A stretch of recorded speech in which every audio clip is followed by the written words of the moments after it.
pada malam hari ini mengenai sosok perempuan mulia yang tadi telah dikatakan oleh Ustaz Zain sebagai pembawa acara kita, bahwasannya beliau adalah seorang pahlawan wanita semenjak zaman jahiliyah sehingga datang zaman Islam.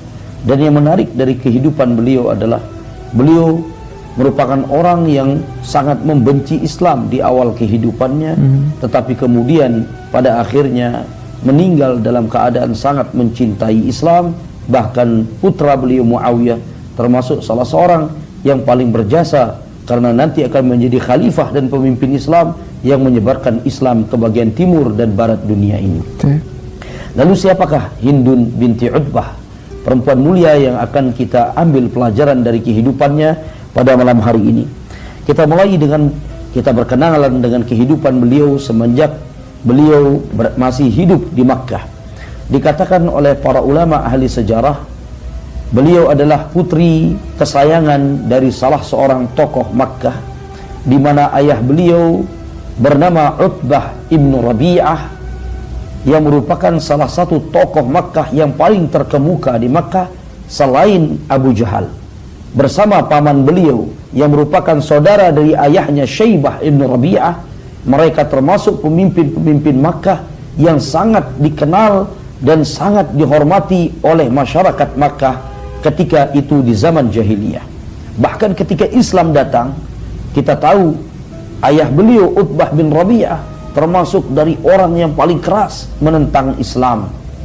Bahkan nanti kita akan ketahui bagaimana pada akhirnya kematian ayah beliau Utbah bin Rabi'ah itu dalam medan perang ketika beliau ingin atau ketika dia ingin untuk berperang melawan kaum muslimin di perang Badar.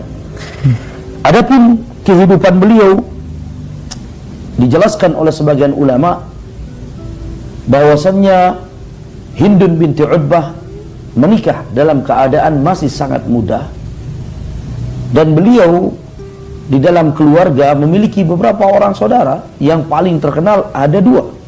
Yang pertama, saudara laki-laki beliau yang bernama Al-Walid ibnu Utbah, termasuk salah satu orang bersama ayah beliau nanti beserta pamannya yang terbunuh di perang Badar ketika berhadapan dengan kaum muslimin, Al-Walid ibnu Utbah. Sementara saudara beliau yang satu dan yang paling tua merupakan orang yang sangat dicintai oleh Nabi SAW, karena dia termasuk dari kalangan orang-orang yang pertama kali memeluk Islam di Makkah. Saudara beliau yang lain bernama Abu Hudzaifah ibnu Utbah ibnu Rabi'ah, termasuk orang-orang yang pertama dari orang-orang yang masuk Islam, as-sabiqin al-awwalin.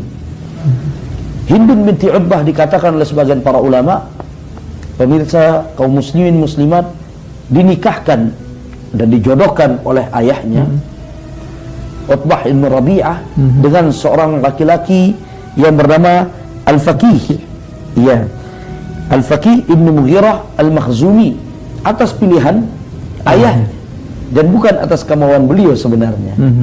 Nah, di dalam perjalanan kehidupan beliau dengan Al-Faqih ibn Mughirah Al-Makhzumi, beliau menikah. Ada yang mengatakan sampai memiliki seorang anak yang bernama Aban, sehingga terjadilah suatu hari peristiwa yang sangat terkenal di masyarakat Makkah, yaitu peristiwa di mana dikatakan bahwasanya Al-Faqih bin Mughirah memiliki rumah yang di depannya dibuat oleh dia seperti ruang tamu bagi siapapun yang kepanasan di kota Makkah bisa singgah di tempat itu. Dan beliau juga terkadang kalau dalam kondisi kosong, beliau sering untuk duduk-duduk bersama istrinya Hindun binti Utbah. Sampai terjadilah satu peristiwa yang sangat terkenal, di mana ini peristiwa sebab bercerainya Hindun dari suaminya, yaitu Faqih Al-Faqih ibn Mughirah Al-Makhzumi. Bagaimana peristiwanya disebutkan oleh para ulama, bahwasan suatu hari ketika mereka sedang duduk bersama, tiba-tiba di saat mereka berbicara di tempat yang dijadikan sebagai tempat bersinggah bagi sebagian orang ketika capek mereka melakukan tawaf di Ka'bah, maka tiba-tiba Hindun karena kecapean tertidur karena satu kebutuhan, kemudian Al-Faqih bin Mughirah meninggalkan tempat itu. Iya. Nah, ketika Al-Faqih bin Mughirah mau kembali ke tempat tersebut, masuklah seorang laki-laki, karena tempat itu memang dibolehkan oleh mereka bagi siapapun untuk masuk berteduh atau sekedar untuk menghilangkan penat ketika merasakan panasnya teriknya kota Makkah, terutama setelah mereka melakukan tawaf. Maka masuklah seorang laki-laki. Begitu laki-laki ini tidak disebutkan siapa dia di dalam kitab-kitab, termasuk di dalam kitabnya Ibnu Katsir Al-Bidayah wan Nihayah. Ketika dia masuk, dia mendapatkan ketika itu Hindun binti Utbah sedang tertidur. Melihat ada seorang wanita tertidur. Laki-laki ini mungkin secara fitrah dia masih memiliki rasa malu dan kalau bahasa kita sekarang, harga diri. Maka daripada dia dituduh berbuat macam-macam, maka akhirnya dia secepat kilat keluar dari tempat itu. Ketika dia keluar, saat itulah pemirsa, Al-Faqih Ibn Al-Mughirah datang. Melihat. Maka timbullah kecurigaan yang begitu besar dari Al-Faqih Ibn Al-Mughirah. Manakala dia masuk ke dalam rumah tersebut, dia masih mendapatkan istrinya tertidur. Maka berbagai macam pikiran berkecamuk di dalam dirinya, dan dia merasa curiga, jangan-jangan laki-laki itu berbuat macam-macam kepada istriku. Sehingga dia pun membangunkan Hindun binti Utbah dan mengatakan, tidakkah engkau sadar bahwasannya tadi ada seorang laki-laki yang masuk ke tempat ini? Hindun mengatakan, aku tidak sadar sehingga engkau membangunkanku. Maka kata dia, aku tidak percaya kecuali engkau telah melakukan perbuatan zina dengan, atau perbuatan bahasa Islamnya zina dengan laki-laki tersebut. Hindun menjadi kebingungan. Maka beliau pun, Hindun binti Utbah yang ketika itu masih musyrikah, beliau mengatakan, bagaimana mungkin aku melakukan sesuatu sementara aku tidak mengerti apa yang kau katakan. Maka dengan emosi dan marah yang sangat besar, Al-Faqih Ibn Al-Mughirah mengatakan, irji'i wa alhiki bi ahliki, bi abika wa ahliki. Pulang sana, temui ayahmu dan keluargamu. Artinya aku tidak mau engkau ada di sini. Saking marahnya suaminya. Jadi merasa istrinya melakukan sesuatu hanya dengan prasangka dan dugaan. Nah, kita tinggalkan sedikit Ustaz Arifin dan juga para pemirsa sekalian. Kita ambil pelajaran penting dalam kisah ini terhadap kejadian-kejadian yang juga terjadi di zaman kita sekarang ini. Maka di dalam Islam kita diajar, Ustaz Zain dan juga pemirsa sekalian, ketika seorang suami mendapatkan istrinya bersama laki-laki lain dan dia yakin bahwasannya istrinya melakukan perbuatan itu, tetapi tidak ada yang menyaksikan selain dirinya, maka di dalam Islam ada hukum tersendiri dalam masalah ini.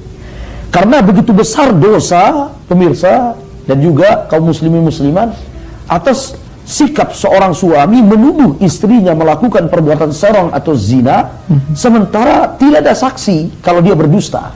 Karenanya termasuk di antara dosa besar disebutkan oleh Nabi SAW dalam satu hadis. Nabi mengatakan, ijtanibu sab'a mubiqat, jauhi oleh kalian 7 dosa besar. Nabi SAW menyebutkan salah satunya, wa qadhful muhsanatil ghafilatil mu'minah, menuduh seorang istri yang mukminah yang dia tidak pernah sibuk memikirkan laki-laki lain untuk melakukan perbuatan zina. Nah, lalu bagaimana Ustaz Arifin kalau seorang suami itu yakin benar? Kan di dalam Islam ayat Allah mengatakan bahwasanya orang yang menuduh seorang perempuan atau istri berzina, Allah mengatakan walladzina yarmuna al-muhsanat thumma lam ya'tu bi arba'ati syuhada fajliduhum 80 jaldah. Bayangkan berat sekali hukumnya dalam Islam. Orang-orang yang menuduh dengan sebuah tuduhan yang keji perempuan-perempuan mukminah yang baik melakukan perbuatan zina, di dalam Islam hukumnya harus mendatangkan 4 orang arba'a syuhada, 4 orang saksi. Nah, ketika saksi itu tidak ada, tetapi maaf, misalnya suami benar-benar secara nyata, zahir menemukan istrinya di kamar dengan seorang laki-laki yang bukan mahramnya, berduaan dan dalam kondisi yang mencurigakan, atau bahkan mungkin dia melihat bekas-bekas yang mencurigakan dari perbuatan serong yang dilakukan oleh istrinya, maka di dalam Islam ada cara dan ada solusi, karena dia tidak bisa mendatangkan 4 saksi. Apalagi kalau istri sedikit ngerti, engkau tidak bisa menuduhku karena engkau tidak memiliki 4 orang saksi. Nah, di dalam Islam bagi suami yang seperti ini, dia diberikan oleh Allah dan diajarkan oleh Nabi melalui syariatnya dengan sebuah syariat yang disebut li'an atau mula'anah, di mana seorang suami itu bersumpah 4 kali, dan yang kelimanya dia siap untuk menerima laknat Allah dan dia menerima azab Allah dikalau dia berdusta ketika menyebut istriku berzina. Jadi seorang hakim ketika seorang suami mengadu, hakim mengatakan bahwasannya aqsimu billah annani minas sadiqin wa annani alimtu anna zawjati hadha zaniyah. Dan aku bersumpah demi Allah, bersumpah dulu 4 kali, 4 kali harus diucapkan. Aku bersumpah demi Allah, aku termasuk dari orang-orang yang jujur bukan dusta, bahwasannya aku meyakini atau melihat istriku ini adalah orang yang telah melakukan perbuatan zina. Dan yang kelima dia mengatakan, dan aku bersumpah dan aku siap untuk menerima laknat Allah in kuntu minal kadzibin. Kalau aku termasuk orang yang dusta, maka aku siap menerima laknat dan juga azab Allah. Nah, inilah syariat li'an, Ustaz Zain dan juga pemirsa sekalian. Nah, ini solusi apabila suami tidak memiliki saksi tapi dia yakin. Nah, yang menarik Ustaz Zain, ini kisah pernah terjadi di zaman sahabat. Mungkin sebagai gambaran bagi kita ya, bahwasan ternyata peristiwa seperti ini pernah terjadi pula di zaman Rasulullah dan di zaman para sahabat. Dikatakan oleh para sahabat, peristiwa li'an pertama kali terjadi di Madinah. Dalam kisah kehidupan Rasulullah dan kaum muslimin di Madinah, terjadi antara seorang sahabat yang bernama Hilal bin Umayyah. Ketika beliau melakukan li'an, menuduh istrinya sambil berani bersumpah 4 kali, dan kemudian beliau kelima kali mengatakan, dan aku siap dilaknat oleh Allah kalau aku berdusta, bahwasanya aku melihat istriku melakukan selingkuh dengan seorang laki-laki bernama Syarik bin Syahma. Maka Nabi SAW mengatakan, baik, kita tunggu, kata Nabi SAW dalam hadis yang sahih kisahnya, kita tunggu, jikalau istri dari Hilal ibn Umayyah ini hamil, kita lihat anaknya. Jikalau anaknya, kata Nabi SAW, absiruha, kalian tunggulah nanti anak dari perempuan ini. Fa in ja'at bihi abyadun subtan qudi al-ainaini fa huwa li Hilal bin Umayyah. Kalau anak ini nanti lahir putih, rambut lurus, matanya terang, belok, dan ada warna-warna putih, maka jelas dia adalah putra dari Hilal bin Umayyah suaminya. Wa in ja'at bihi akhal ja'dan hamsha saqaini, tapi kalau anak yang lahir ini nanti datang agak berkulit gelap, hitam, rambutnya keriting atau ikal, dan matanya seluruhnya hitam, kemudian nanti kaki anak ini agak kecil betisnya, maka dipastikan itu milik dari laki-laki yang bernama Syarik bin Syahma. Maka begitu mereka tunggu, istri ini hamil setelah berapa lama ini Ustaz Zaid, pemirsa sekalian, maka lahirlah ternyata anak yang lahir, anaknya keriting, hitam, matanya, bola matanya hitam, pekat, dan kemudian kakinya agak, betisnya agak kecil. Maka Nabi SAW berkata kepada para sahabat, berarti dia benar. Maksudnya Hilal bin Umayyah benar ketika melakukan li'an ini kepada istrinya. Nah ini, sehingga apa yang terjadi, kembali kita kepada pembahasan, itu sedikit faidah bagi kita kaitkan dengan di dalam Islam tidak ada istri yang mau dituduh. Tidak ada istri yang mau dituduh. Karenanya hadis-hadis Nabi sangat melindungi kaum wanita, sehingga memasukkan menuduh seorang istri melakukan zina tanpa ada saksi, itu termasuk dari dosa-dosa besar yang sangat membinasakan. Hal ini pula yang terjadi. Tapi ada sedikit menarik Ustaz Zain dan juga pemirsa dan kaum muslimin muslimah, yang terjadi di tengah masyarakat Makkah. Ketika peristiwa ini terjadi, Hindun pulang ke rumahnya dengan tangisan. Maka ayahnya Utbah bin Rabi'ah, pemuka masyarakat Makkah, dan pamannya Syaibah bin Rabi'ah, mereka bingung, ada apa denganmu wahai anakku? Hindun awalnya tidak mau bercerita, sampai pada akhirnya Hindun mengatakan, sesungguhnya suamiku Al-Faqih Ibn Al-Mughirah telah memulangkan aku kepadamu dan kepada keluarga.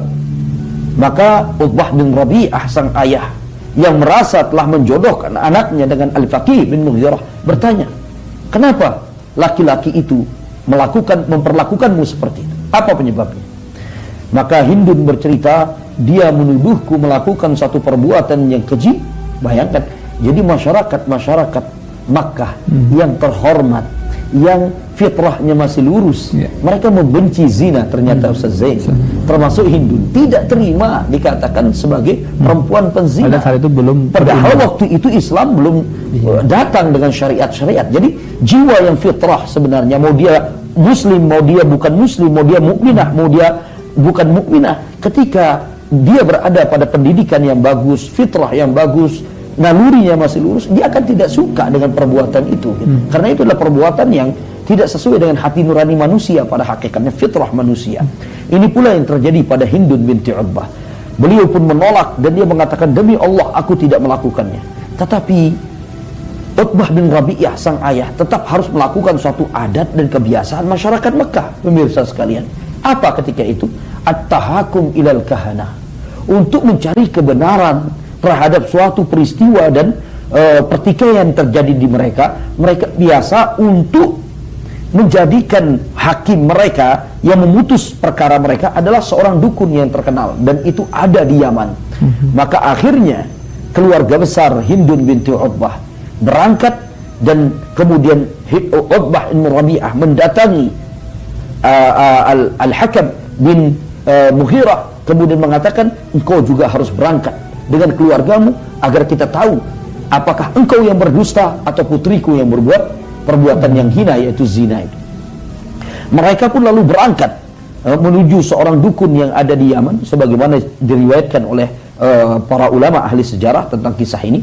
Pada akhirnya ketika mereka sampai di Yaman, begitu cerdasnya Utbah bin Rabi'ah untuk membuat putrinya tidak curiga. Beliau tidak hanya membawa putrinya, tapi membawa beberapa orang wanita, dan seolah wanita ini semua mau dilihat bagaimana keadaan mereka.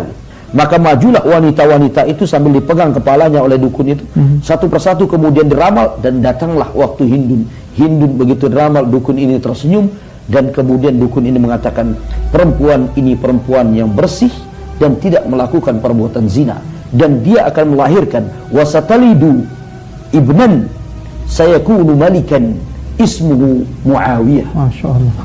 Bayangkan seorang tukang dukun ketika datang sebelum datangnya Nabi, mungkin dia benar karena mungkin dia bisa mencuri berita-berita dari langit. Dan itu ma'ruf dalam hadis-hadis yang sahih bahwasanya seluruh setan dan jin ditutup oleh Allah kesempatan mereka an yastariku akhbar sama, untuk mencuri berita-berita langit ba'da bi'tsati Muhammad sallallahu alaihi wasallam, setelah Nabi Muhammad diutus. Tapi sebelum itu masih mereka bisa mungkin mampu mencuri-curi berita langit. Salah satunya ini, pemirsa sekalian, mereka dukun ini dengan tegas mengatakan perempuan ini perempuan yang bersih, dia tidak melakukan zina, dan dia akan melahirkan seorang raja, seorang anak yang akan menjadi raja penguasa, dan namanya Muawiyah.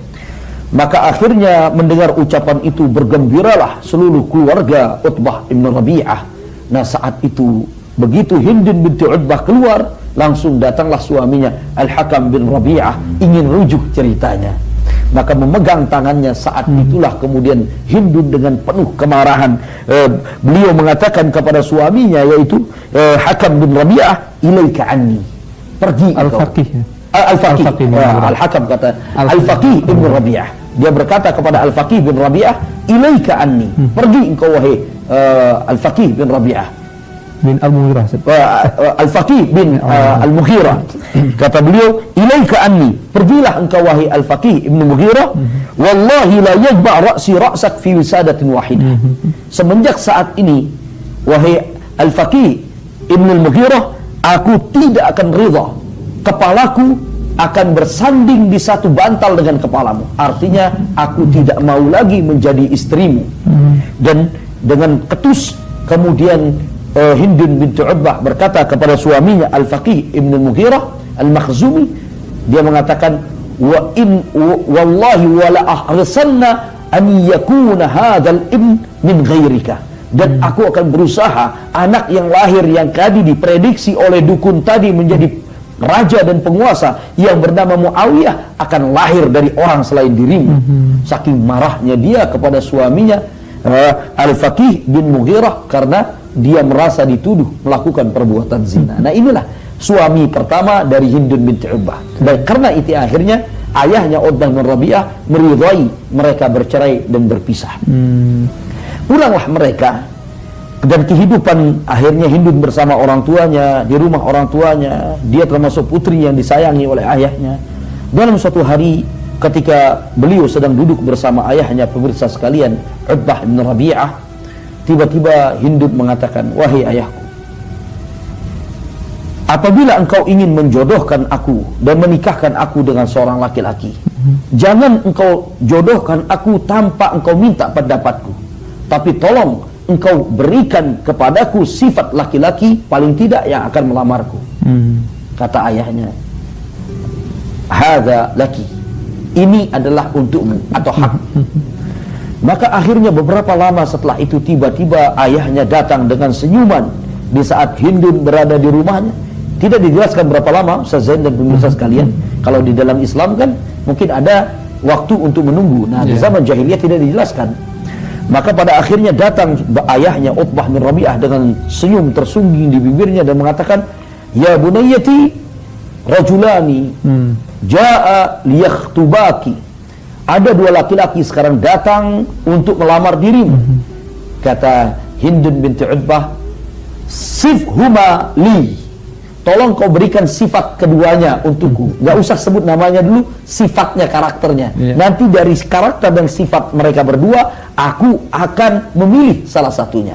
Subhanallah. Kita ngambil satu pelajaran dari kisah ini, Ustaz Zain. Betapa wanita-wanita yang mulia, yang memiliki kecerdasan, memiliki pandangan ke depan untuk berkeluarga dengan seorang laki-laki, maka harusnya bersikap seperti Hindun. Yang ditanya adalah karakter suaminya, bukan kayakah dia atau pekerjaannya, tapi yang pertama dilihat karakternya, akhlaknya, sifatnya. Sifhuma li. Tolong kau sifatkan, engkau berikan ciri-ciri karakter sifat mereka kepadaku. Maka ayahnya mengatakan, orang yang pertama ini ringkasnya memiliki kehormatan, kemuliaan, kedudukan, kekayaan, tetapi sayang sekali dia itu orang yang selalu tunduk kepada suami istrinya. Jadi kalau engkau mengatakan sesuatu, dia akan tunduk. Dia kaya, dia terhormat, tetapi dia laki-laki yang mudah ditundukkan dan juga diperintah oleh istrinya. Nah ini, kemudian dia itu laki-laki yang cepat bosan dengan istri, dalam arti kata sering meninggalkan rumahnya, lebih senang berkumpul dengan para pembesar-pembesar Quraisy yang lain.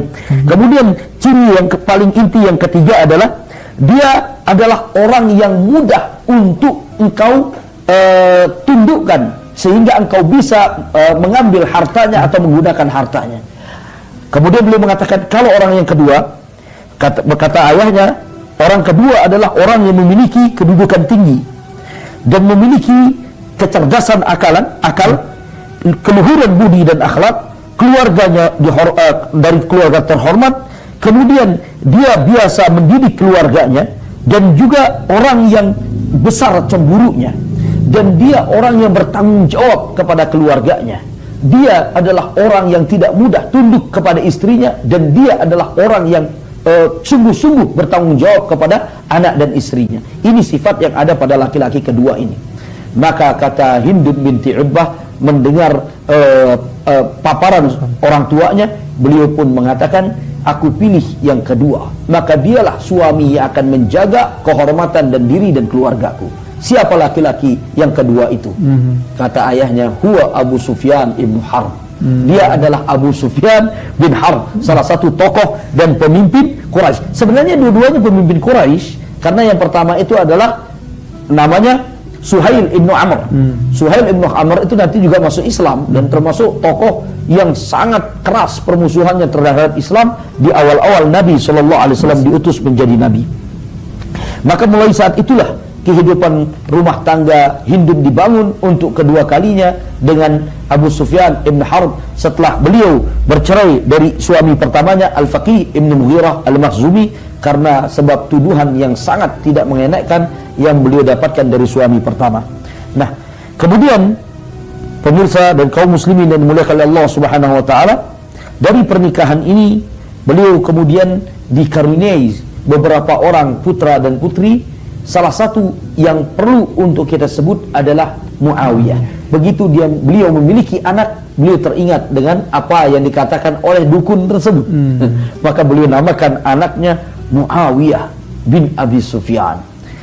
Nah, ada satu kisah yang menarik, yang unik diceritakan oleh para ulama dan juga di dalam biografi sahabat Muawiyah, di mana ibunya serta ayahnya Abu Sufyan dan ibunya Hindun binti Utbah pernah memberikan satu prediksi atau pernah menerawang-nerawang nasib anaknya karena keistimewaan yang dimiliki oleh Muawiyah secara fisik.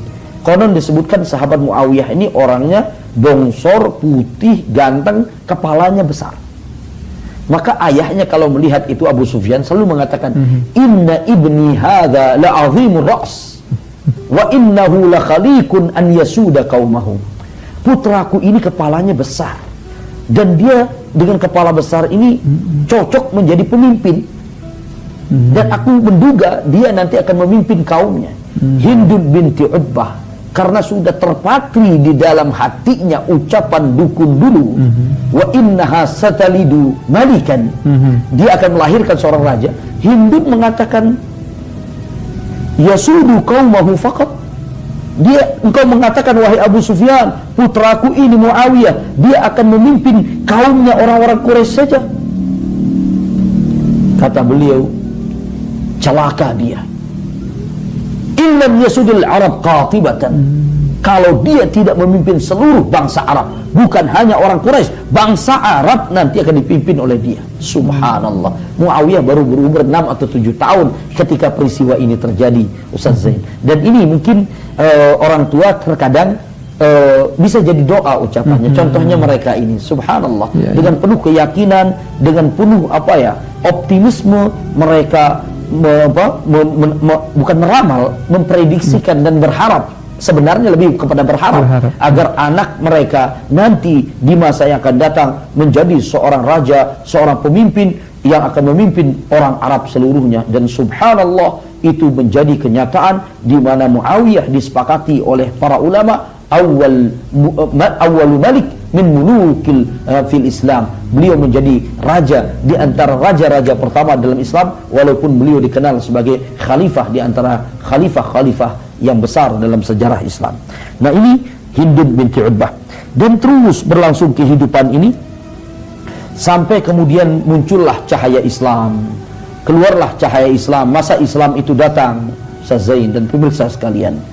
Dan ternyata Utbah bin Rabi'ah, ayah beliau, kemudian ditambah oleh suami beliau Abu Sufyan ibn Harb dan Hindun sendiri, pemirsa sekalian, mereka menjadi penentang Islam yang paling hebat bersama Abu Jahal, bersama paman Hindun Syaibah ibn Rabi'ah, bersama ayah Khalid bin Walid Al-Walid ibn Mughirah, dan bersama Suhail ibn Amr dan yang lainnya.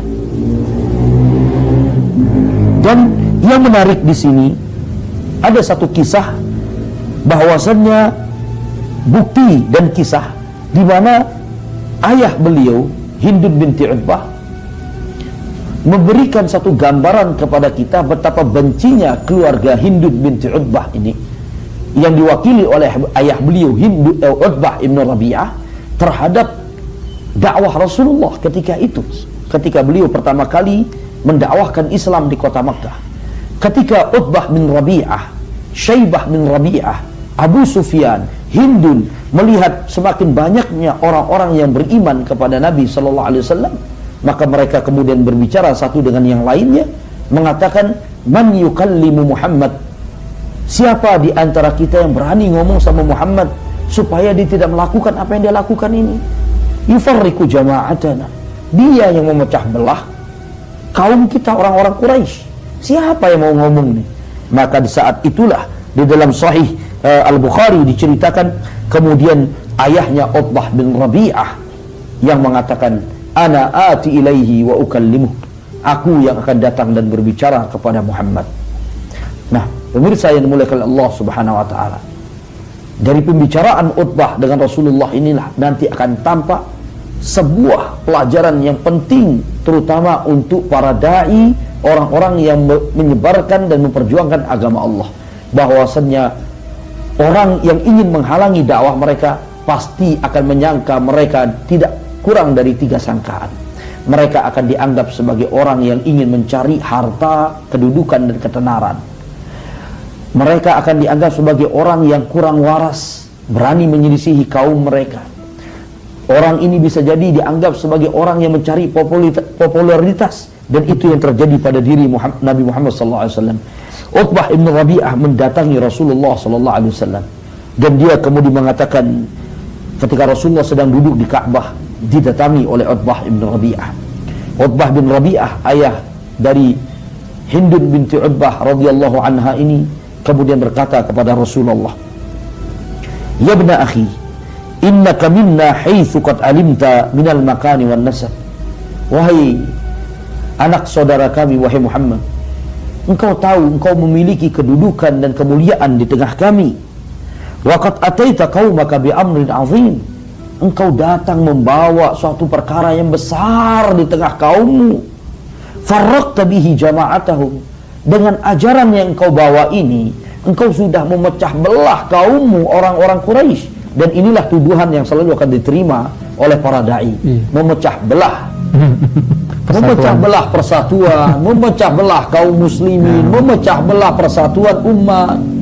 Padahal yang kita bawakan terkadang qala Allah, qala Rasul, qala ulama. Perkataan Allah, perkataan Rasul, perkataan para ulama, bukan perkataan kita. Tetapi sebagian orang terkadang karena asing dan belum pernah mendengar perkara tersebut, kita dianggap datang dengan hal yang akan memecah belah persatuan umat.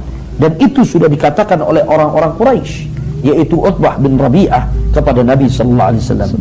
Maka dia melanjutkan mengatakan, fasma' minni a'ridu 'alaika umuran la'allaka taqbal ba'daha. Sekarang aku ingin menawarkan, tolong dengar baik-baik. Aku ingin menawarkan kepadamu beberapa tawaran, beberapa perkara, mudah-mudahan kau bisa menerima 1 atau 2 di antaranya. Apa perkara yang ditawarkan itu? Insyaallah Ustaz Arifin, kita akan lanjutkan setelah azan, karena begitu panjang dan banyak faedah yang akan kita ambil dari peristiwa ini. Baik, menarik sekali pemirsa, Masya Allah, kisah dari sosok Hindun bintu Utbah radhiyallahu taala anha, dan nanti kita akan simak tawaran-tawaran apa saja yang ditawarkan ya, kepada beliau radhiyallahu taala anha. Dan jangan kelewatkan untuk melanjutkan kisah beliau di program ini, program para sahabat Nabi sallallahu alaihi wasallam. Usai jeda salat Isya berikut ini, dan kita akan akhiri sementara dengan doa kafaratul majelis. Subhanakallahumma wa bihamdika, asyhadu an la ilaha illa anta, astaghfiruka wa atubu ilaik. Assalamualaikum warahmatullahi wabarakatuh. Waalaikumsalam.